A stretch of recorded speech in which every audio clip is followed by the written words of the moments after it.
This is the story. I've got some Jorgensen clamps here. I've got some cardboard to pad where we're gonna take this hole.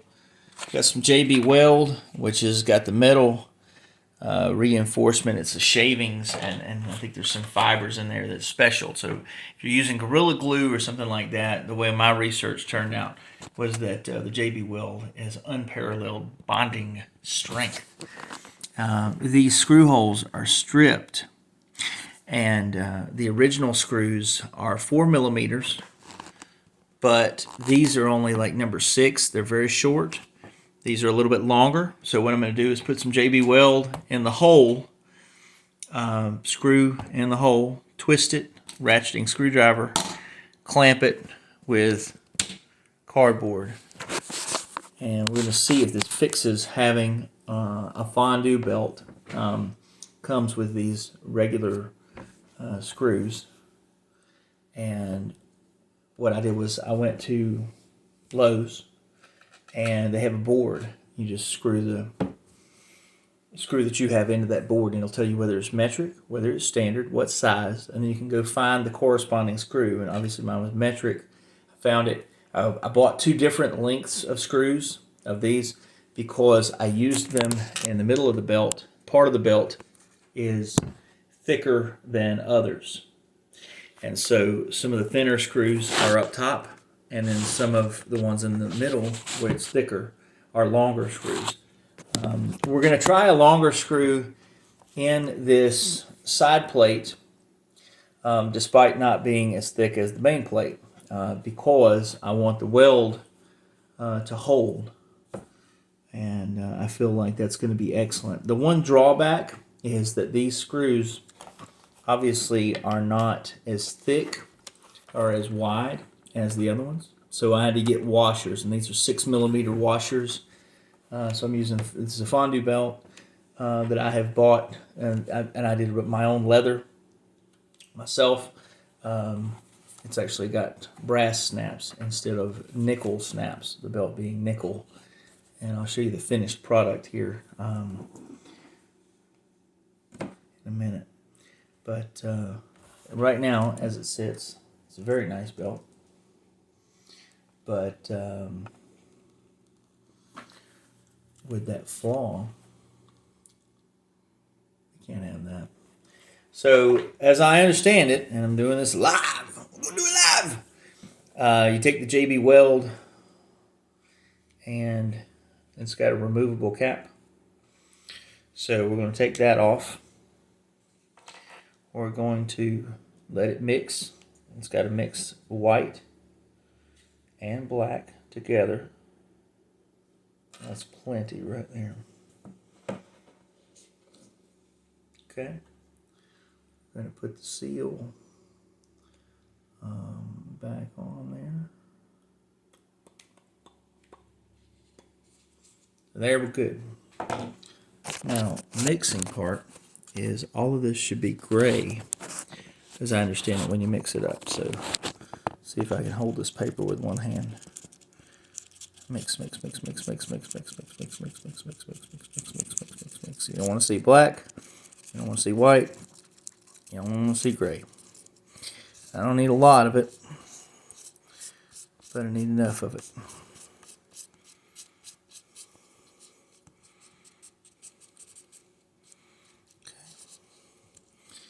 Now, this is risky business because this leather, this belt, got 2 spots. I actually have 2 holes we're going to be filling today. I'll show you the other one. The instructions say to apply the JB Weld and to set it. You can clamp it. You can, I suppose you could put a book on it. You could do whatever you want, really. And above 40 degrees, you're going to use it. And let it sit from 4 to 6 hours. And below 40. It says set longer. It doesn't really say a recommended time, but I'm going to guess that, you know, if you wanted to leave it 24 hours or something like that, you could. I highly recommend it. I don't have one on here, but I highly recommend magnetic bits. I have them for all of my drills, and it makes all the difference in the world when you're doing that stuff. So we're gonna find the hole, and I'm gonna twist it in. I'm gonna line the washer up so it looks like it's somewhat centered. Now, this is because it's not truly threaded. It's just not.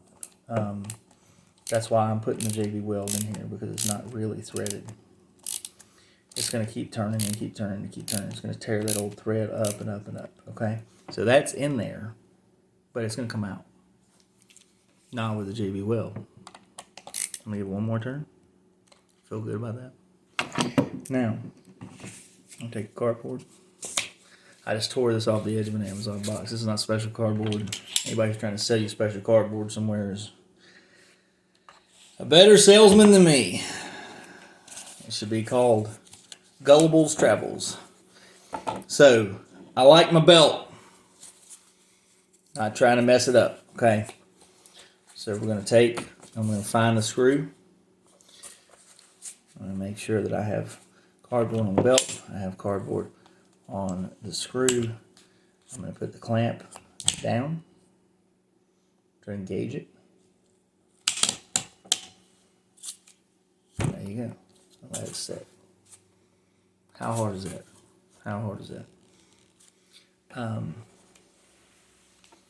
going to move down, and I don't have to repeat the whole process. I've already mixed the JB Weld, but I have a second spot on this belt. I have a second post hole in this one that is stripped out, and I'm gonna have to maneuver around a little bit to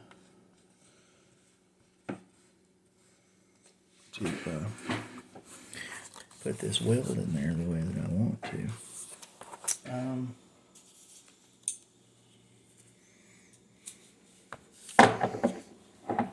Let's see what the best way to do this is.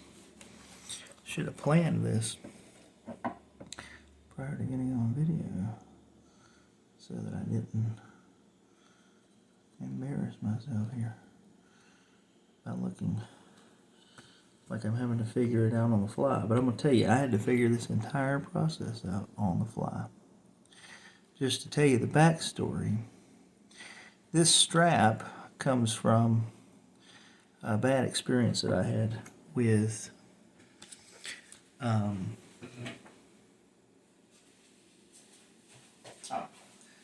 have all the rags in the world underneath my table in my leather kits. I have this belt from a bad experience that I had with a previous FANDU belt, and it is what it is. You buy an imperfect belt, it is what it is. But at the end of the day, what had happened was I bought a belt, and when it came, the belt was, their belts are bonded here. The leather is bonded. It's a front and a back. It's not one piece. This is 10-ounce leather. This is nice leather. But theirs are not in the beginning. You can buy a true FANDU strap. You can buy a real leather strap from FANDU. Never bought one. Don't know what it's like. I know that this is leather that I had a young man in Clemens, North Carolina recommend to me who had done some other belts for me. And so I trust his judgment immensely. And I'm just going to make sure we get all that cleaned up off of them. I don't want anything to be able to show. And he recommended a kind of leather to me, and the right ounces and all that stuff, right? And told me where to get it, which was the other thing. Where do you get the leather that you gave me, Keith? Because he had already redone the belt a couple of times. and I really wanted the same results that I had with him. So I go buy the leather, I buy a bunch of snaps, I buy everything that I need. And went to my dad's shop, and we took the old belt as a template, laid it on top of the new leather, traced it, cut it out, and went to town. And that was an afternoon. And I'll tell you that the only side effect, the only negative thing I had out of the whole experience was that I had a headache, very healthy headache, because in order to make all of this work, to get all these snaps put in and all that stuff, you have to I'll have to reset that clamp. In order to get all these snaps put in, you have to hand hammer them, and so to sit in an open shop and just listen to that bang bang bang bang bang bang bang bang bang all day long, not the most fun thing I ever did. But the end result was just fabulous. All right, so let's set that clamp so to hold that. Oh, that's going to be beautiful. Now we're going to go over here, get our other screw, and we're going to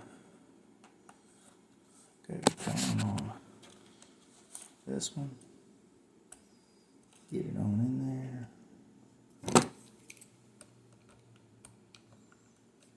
and then let's get it flat.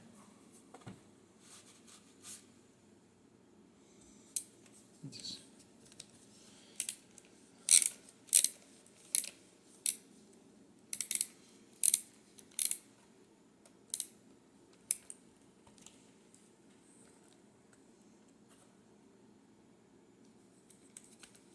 get the washer lined up.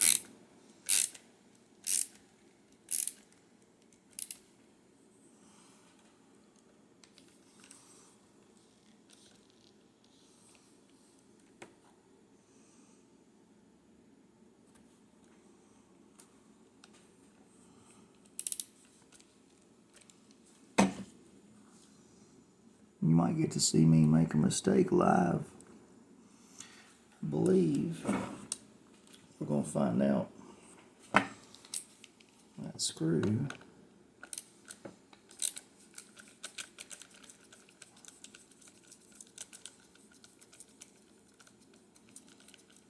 is too long. It's long enough for the side plates, and it's no good for the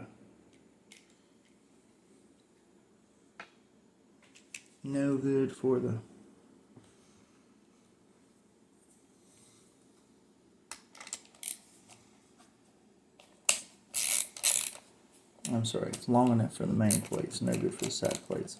So what I'm going to do to quickly adapt is I'm going to take one of these other screws out that I know fits, know it's threaded, etc., etc. I'm going to make the adjustment, and we're going to put it in there. And that JB Weld will hold that. That'll be beautiful. Okay. Same principles apply here. Cardboard.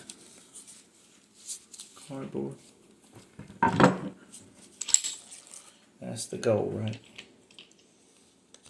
Let's get our bottom. Get that set. Top. That set. Make sure it's covering the metal the way you want it to. So feel it with your fingers, do all the stuff you do. But you can push it together, lock it. Those Jorgensen clamps are just so easy to operate. You never want to release it, you just press the button and you raise it up and do whatever you need to do. So I'm actually going to reset this one just so I can show you how it works. Just boom, boom, boom. Make sure you line it up with your fingers. Line it up with your fingers. I'm feeling it with the edges of these fingers down here. And making sure it's over the screw. Oh man. Okay. So at the end of the day, we got 2 of them in there now. They're in great shape. And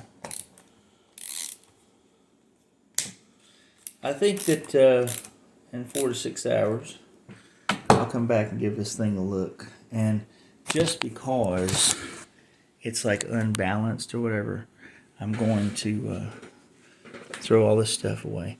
But just because it's unbalanced, what I'm going to do is just take like something you got laying around. Take your package, lay it underneath there. Hey, look, now it's balanced again. So it's great to have that stuff laying around the house. But the JB Weld is quick setting, and it's got the metal shaping, so it's steel reinforced epoxy. And it says 6 minutes, but I'm not trusting that. That's for the initial setup. Then you need to let it sit for 4 to 6 hours. So one thing I'm going to do is just leave it out here in the sunshine on the flat table, open air, and just let it have a chance to cure. And I think it's going to be great. But that's me, first time using JB Weld, quick weld as some people call it. So that's the name that they use. But JB is supposed to be far superior, so that was better than the Gorilla Glue alternative, which I understand from reading is much better for wood. So if you were going to buy something for wood, Gorilla Glue would be your choice. In these cases, what JB Weld is going to do, what happened in here, is that much like this screwdriver, has no threads inside. You know, it's got the shape of, but it has no threads inside. So it's kind of like a gun that doesn't have rifling. It's just a straight pipe all the way down. And originally, all of these plates that are on this belt had threads in them, just like the rifling of a gun. And somewhere over the course of the manufacturing, maybe it's where I took it off the old belt and put it onto the new one, but in twisting that, and if you twist it too much, you will strip the threads. I think people know this. But in twisting it and reapplying it, I didn't feel like I did anything extraneous. But the screw just kept on turning, and as I got to looking at it, you know, it had this metal tail that was hanging off the screw, and I said, man, that's the threads, isn't it? Well, yeah, it was the threads. So I messaged a few people, and I ran it by a couple of folks, and my buddy Anthony was the first to reply. I thought he would be very reliable, and he recommended the JB Weld. But a young man named Keith Bryson, I think is his last name, who runs American Signs out of Clemens, North Carolina. He had originally done my 2 different Premier Wrestling belts. Did he do a third one? 1, 2. He did 3 for me. And beautiful work. Excuse me. They had hand tooling and stuff on them. And he did all that. This one does not. And so I thought, well, I'll be able to cut this out and put the snaps in. And here, I'll show you some flaws in this belt. Take, for instance, the path this takes, okay? These are all lined up, as far as I know. It's very straight, but this goes uphill.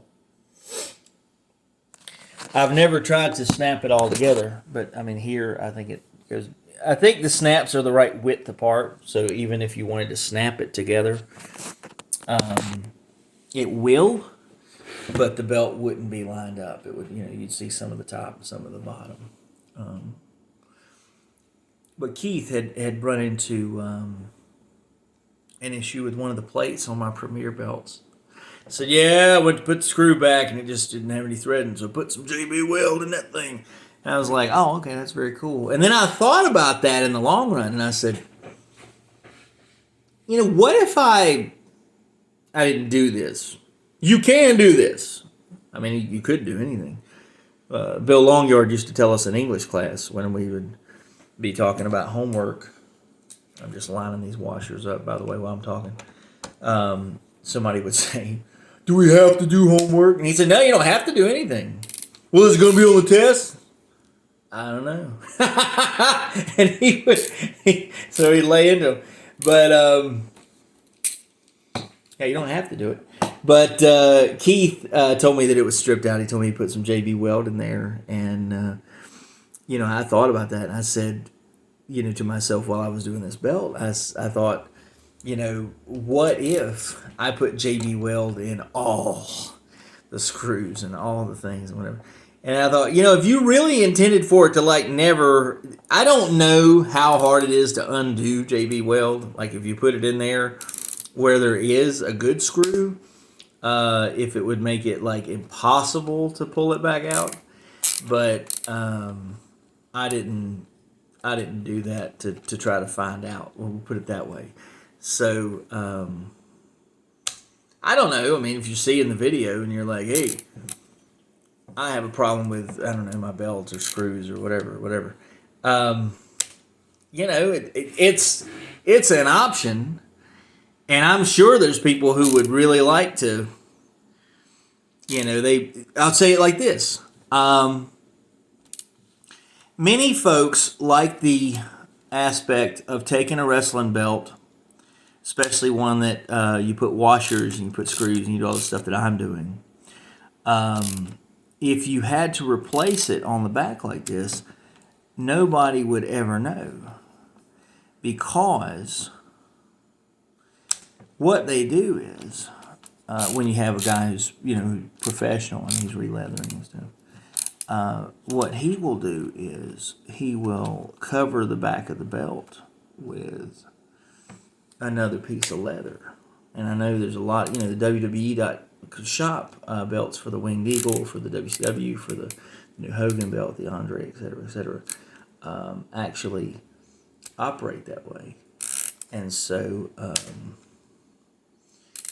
the back of the belt is covered, and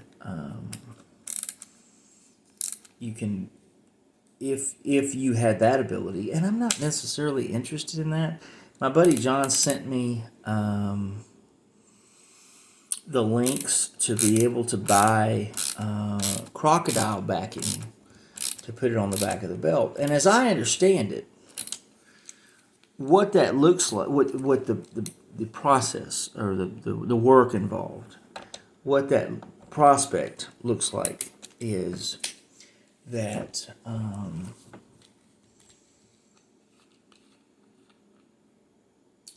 you put a paste on the back of this belt as is. You cover it with this paste.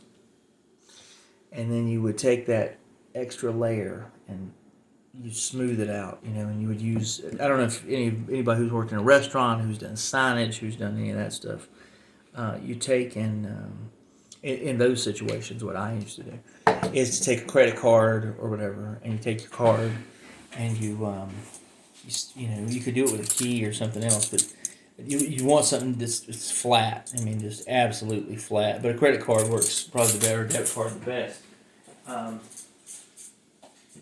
And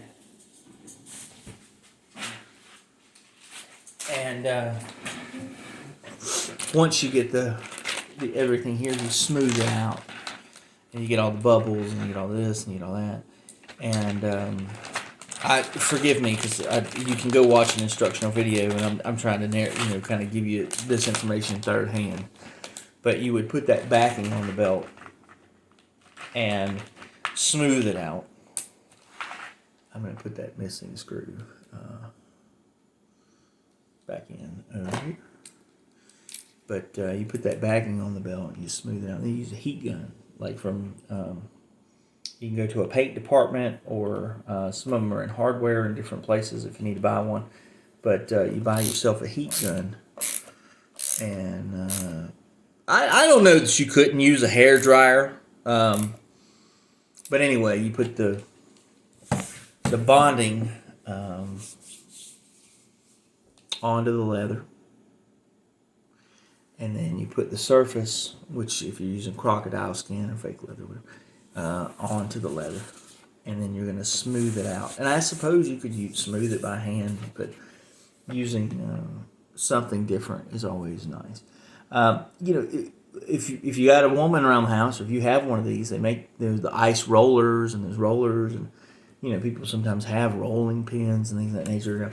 You're going over top of screw heads, so the rolling pin is going to hit these things, and it may not mash between the screws. Obviously, there's an area here, and it's not going to mash it down between those. What some folks do for some of these belts when they're working on them is to buy flatter screws than what I have, because you can buy the flathead screws, and you can see the difference here. I have washers and screws, and then there's the flathead screws, and these are, obviously to go over them smoothly is much easier than the speed bump that you can hit there. And it's something to consider when you're choosing, if you want to do something like that. Now, in 2024, this is a WWF championship belt from FANDU that I got for $175. It sells for even the imperfection ones sell for $400. But you can go to WWE Shop, and this will be I'm going to wrap the video up. You can go to WWE Shop, and you can buy a Winged Eagle. You can buy the WCW 1993 belt. You can buy the World Heavyweight Championship belt that was held by Ric Flair, and then the version by Triple H and everybody else. For the lowest I've seen the Winged Eagle, Black Friday the special sales. I caught it for a day or two at $286. But if you find it for $300, that is generally on the bell curve. That's one of the discount that you're probably going to get. If you are super patient and you're willing to look at the website every day for however long, you can save an extra $15. That's the difference. I was trying to think if you pay shipping on that too. I think both ways you pay shipping, at $300 and at $285. But in order to get the lower price, it's so much work. If you make $15 an hour or whatever, think about this in your life. You're going to work way more than an hour trying to find that belt at that price anyway. You might just buy it for $300. The WCW title, 1993, the World Heavyweight, the Winged Eagle, any of those that you can get down at $300 is that's a great deal. The best deal is $286. Usually they're $322 when they're on sale. So you can save $20. You could save $40 if you can get it to $285. But that's generally a Black Friday thing. And I'm going to tell you, I looked all the way through the month of October and November. It never got lower on Black Friday or on Christmas. That best price was somewhere pre-Black Friday. It was early October, I believe. So don't know if it'll get that low again. The Andre belt on WWE.com. I have an Andre FANDU belt. It's really nice. It's dual plated, etc., etc. And I think it runs $315 most times at the lowest. I've seen it at $300. And I've seen the Intercontinental titles, the older ones, at $300, $290 is the lowest, and that's that weird 1 day a year price. So you're doing good if you get it at $300. You're doing good to get a Winged Eagle at $300.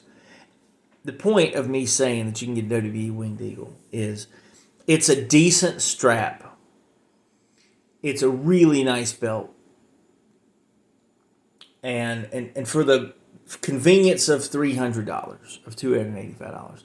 It's got the back covered. It's WB official, etc., etc. It's beautiful. It's probably the best value that you can get for a belt. Well, all right. It's probably the best value on WWE's website you can get for a belt. Excuse me, I worked third shift and I've slept about 5 hours in 2 days. I think the best value that you can get in terms of buying a belt is the antique. If you don't like the antique, the gold one ain't that much different. It ain't that much different. FANDU sells the antique World Heavyweight title for $249. The imperfect World Heavyweight title that's antique. It's like almost like a bronze. That thing is $249. You pay $15 or $20 to get a custom nameplate and you pay shipping. But for $300, you get the tooled strap, and it comes with the crocodile back. It's a very flexible leather. It's a very reasonable paint job, and it's excellent. It's excellent. It's thick. It's a FANDU belt. It's great. That one with the custom nameplate and the shipping runs you right around $300. It'd be hard to get a winged eagle for less, even at the $285, you pay shipping or something on top of it. But for $315, you can get a custom World Heavyweight, custom nameplate World Heavyweight title from FANDU. You can get the WWE World Heavyweight title, but the strap is nothing like the FANDU strap. The tooled strap from FANDU is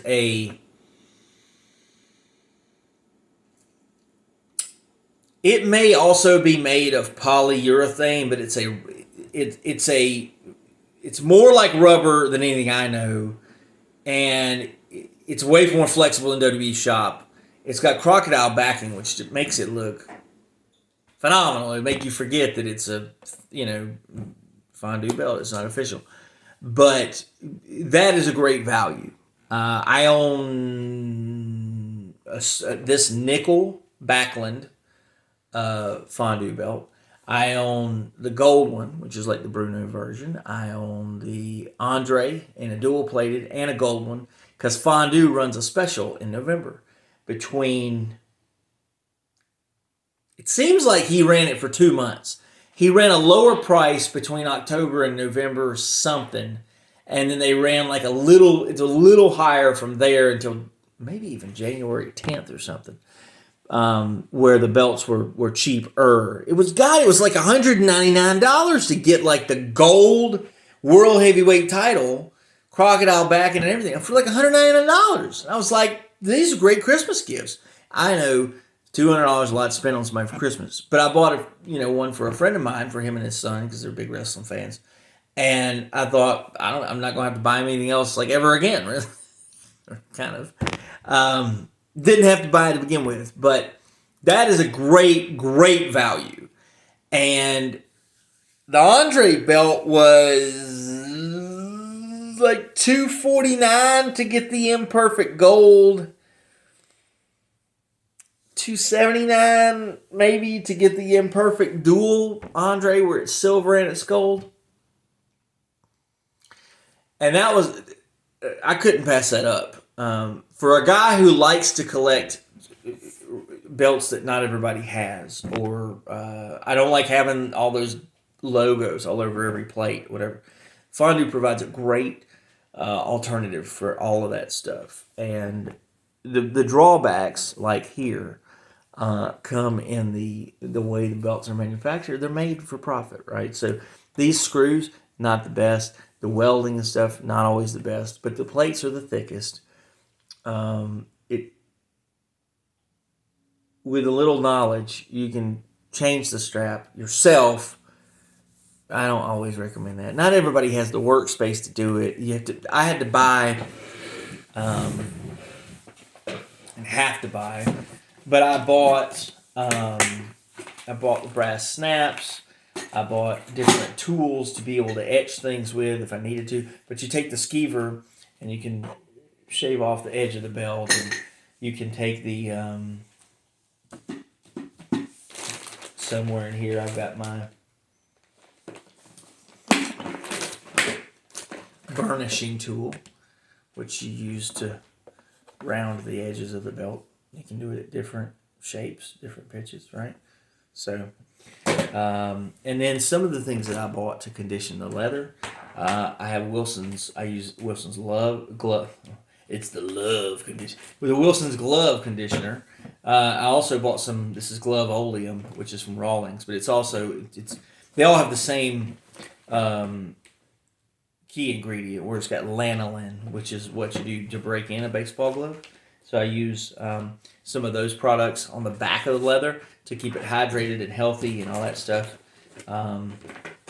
Good stuff. I mean, it just is. And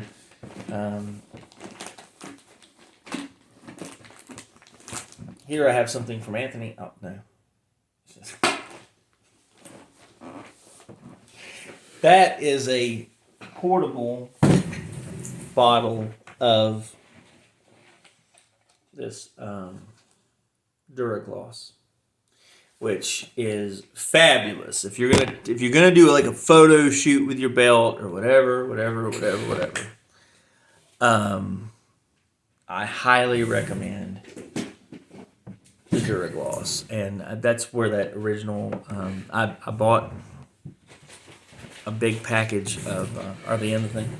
I bought a big package of rags from Lowe's, and I've only used a couple of them, but you take some Duragloss. I put some of it sometimes in ramekins and stuff. Make a fist while you have the rag, and so it leaves a little bit of and dab it into the Duragloss, and then just rub it in like you're polishing a car. Makes the belt look crazy good. You can use like Q-tips and all kinds of things to clean belts. I mean, there's metal cleaners and shiners and stuff like that as far as the metallic surfaces and the paint jobs and stuff go. But I'm very, very, very happy with the choices and the experiences I've had so far with the Duragloss, with the belt material that I got. This came from Zach White Leather in Ramseur, North Carolina. Drove down there and said, "Hey, I need some 10-ounce top grade leather," and they showed me sheets of it, and I still have some of those scraps in a bucket here. And I had made, matter of fact, here I'll show you. I made one other belt.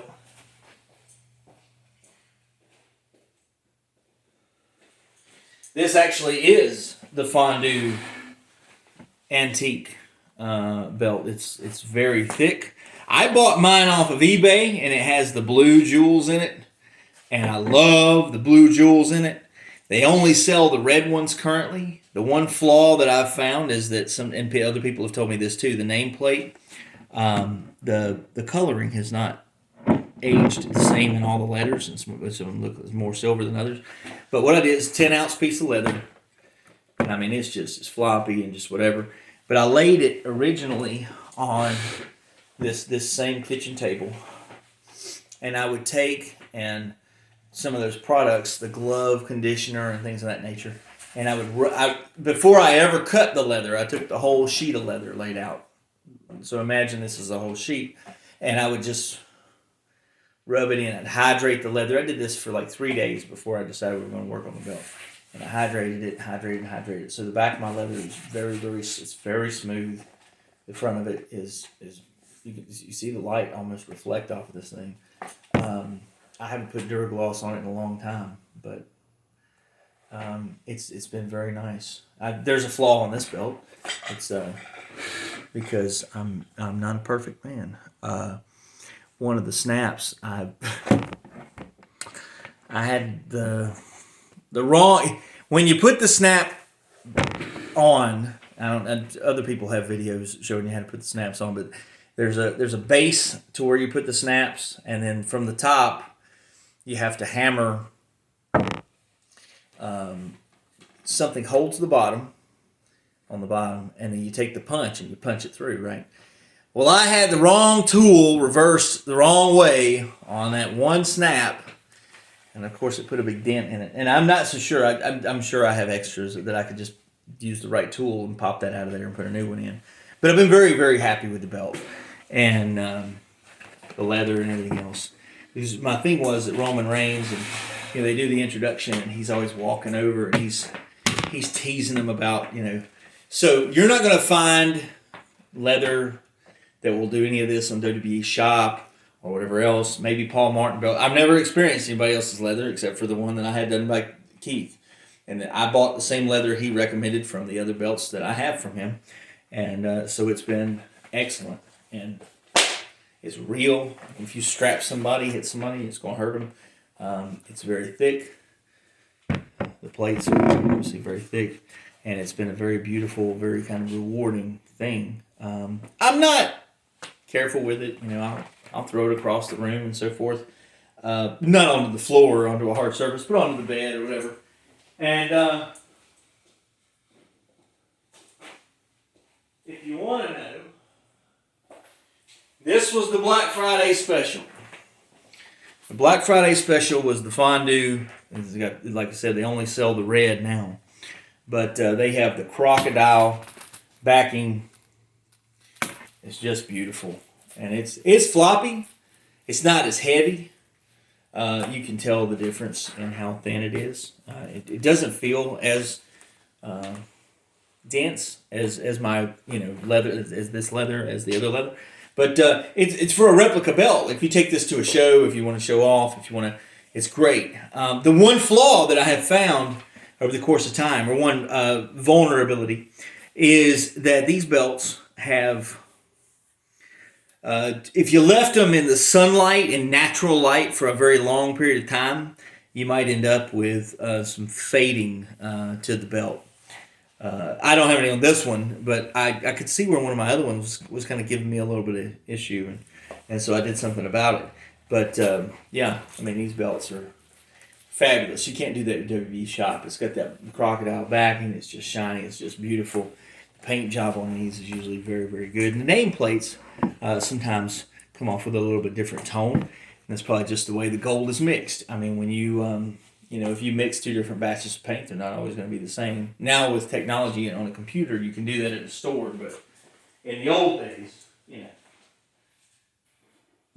and here, comparison. Now this is a Pakistani belt I bought. It's a Ring of Honor World Heavyweight Championship. It's very thin. But it's a good looking belt, right? It looks good in the sunshine. I put Duragloss on it. That's that Pakistani leather. It's I'm sure it's some kind of leather, but it's not like American leather or whatever. And they, like I said, cover the back of the belt. They cover the screws, etc., etc. So that's not a bad deal. I got that Ring of Honor belt for maybe $97 off of eBay. It's good value if you just want to have a replica belt. This one I think I bought for $100, $125. It is the WWE Shop NXT belt. But the WWE Shop belts, on the side that has the belt tip, has a tendency to be more flexible and not as flexible as this thing's like a snake.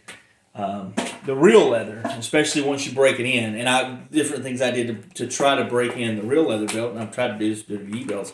I mean, you can roll them and set them down for a while and, as they say, work the leather. And some people will tell you to put it out in the sun, which you can do, and it will, but it's only flexible for a little while. And the side that doesn't have the belt tip for WWE, it's not everything it could be. You know what I mean? It's just not as... You see how it holds that shape, even though it should be straight down with gravity? This one will hold a closer shape because it's got the belt tip and it weighs it down. But anyway, that's kind of the differences. So that's a WWE Shop belt. Then I've got the ones on the real leather. I've had the FANDU leather. Got some Pakistani belts. So hopefully in about 6 or 12 hours, or I'll probably actually leave this on my table with these clamps on it for 2 days or something. I'm in no rush. When I first got my belts that were re-leathered back from the young man that did them, I actually took pillows and heavy books sometimes, and I used a towel, and I would fold the belt up and fold it one way, fold it another way, put something heavy on it, and I'd go on. And I'd leave it that way for 3 or 4 days, and then I'd take the belt and I'd turn it inside out and fold it like that, so the leather would get folded one way, and they get folded the other way. And now, and over the course of time, and I probably did that for several weeks, where I'd roll it all the way up like carpet, and I'd roll it out. I'd roll it inward like carpet. I'd in-roll it and out-roll it. I'd fold it, not fold it. I'd fold it at each plate and fold it back at each plate, and basically kind of like working the leather. And when you have real leather like that, it will break in over the course of time. But I was trying to kind of get it in, spring training and get it in good shape for me. I wanted to be able to use it like as soon as possible, break it in as soon as possible, not over the course of time. And so if you're patient like that, and I know some people will be like, oh, you can buy a belt and the turnaround time is this or that or the other. Well, if you have real leather and you have a belt that you really want to, you want it to have that coming out of the gate like fresh life, yes, a WWE belt is not bad at all. It's great looking. If you never experienced leather like this, or the Pakistani or whatever, you'll never know the difference. If you have, it then plays into your decision-making process forever. And I'm very happy that I bought the back one. I now own the nickel one, and I've got the gold one. But on this leather, I'm curious to experience it. Because if I knew anything about tooling, I would attempt to, maybe tool it my own way. I don't care. I don't know what the original belt, I can go Google pictures, but I didn't watch WWF championship matches. The few that I've seen were on DVDs in the old days. Bruno against whoever, or maybe on Billy Graham's DVD or something about 20 years ago. So, great experience buying the belt, getting to work. If you get frustrated, this might not be your area of pleasure because, when I bought the nickel belt,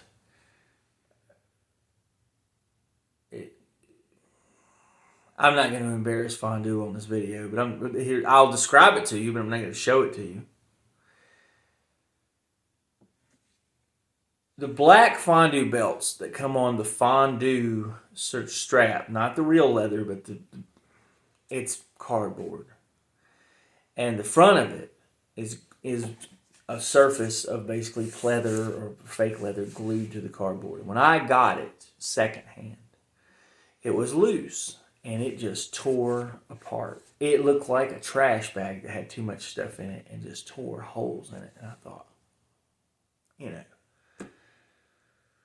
But if you made the belt to set it on a shelf and never touch it again, it might be all right for that. That's not why I have belts. I carry them around the house and out in the backyard, and I take them to work, let the guys take pictures with them, or we have fun, or whatever. To me, I grew up backyard wrestling. I've wrestled, with the kids, whatever. And wrestling is fun, and belts are a piece of jewelry, and it's good.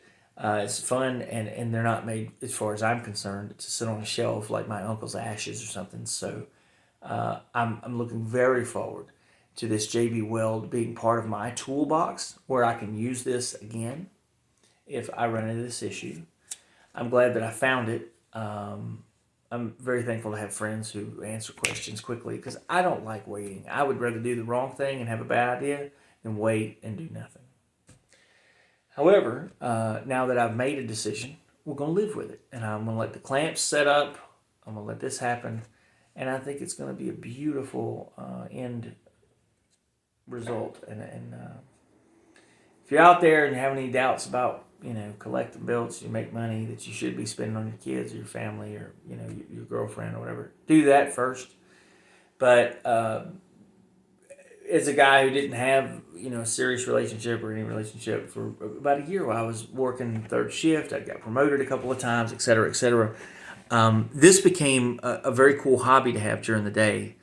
And with my not dating and then not being really available today, right? I'm working all night long. I'm sleeping mostly during the day. But when I got a few minutes, I can spend it on a belt. I can watch the show from Monday, Wednesday, whatever. If I'm a wrestling fan, I watch hockey. I do all kind of stuff. I, built the fire pit outside and those chairs and develop the garden and so forth. There's a lot of things that are in my toolbox besides JB Weld or making wrestling belts.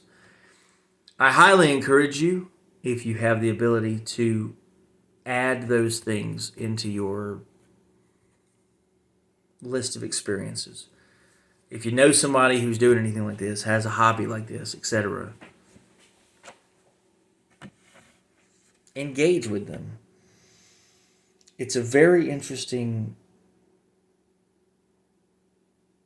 and very eccentric, very rare kind of, there's a handful of people who redo leather and redo belts or make belts, and there's a lot of bootleggers out there. But I've not talked to a lot of people who own, a belt or their own or whatever. And they said, man, I ran into some trouble, so I had to fix it. I'm sure they exist, but I can't imagine it's more than 20, 50 people or something. I mean, most people, they would just live with the problem, or they'll pay somebody else to fix it. But even the light that's hanging above my head, I hung that fixture with that Edison bulb in it when I moved into this house. Just turned off the breaker and redid this and that. And for a lot of people, they're going to say, that's pretty easy. And there's other people who are going to be like, no, man, I ain't getting up there. And, and that's how their life is going to go. They think that, you don't want to try and fail, and you don't want to get up. So I get it. Hopefully, this is not going to be a screw-up, and it's going to be very happy. We're going to see how it turns out having screws and washers, and, with these rubbing against your skin, like if you were to wear this or whatever, it probably would not be all that comfortable. I don't wear the belts around my waist or anything, so this is not going to bother me. But if you are somebody out there and that's a thing for you, I don't have any great advice. Put a backing on the belt. Get the paste. Put a backing on the belt. And if I understand that right, if I understand the process right, you can't just put a backing onto a belt that already has the the snaps or whatever in it. You have to put the backing on first, and then put the snaps through that. So it's just making sure you have the order of operations correctly, like math. I mean, you're going to do the front and the back of the belt surface, and then after you have punched the holes and you've put the screws and you've covered the back, then you can go about punching the pattern so that you put snaps in it. Sounds like it's complicated. It's not.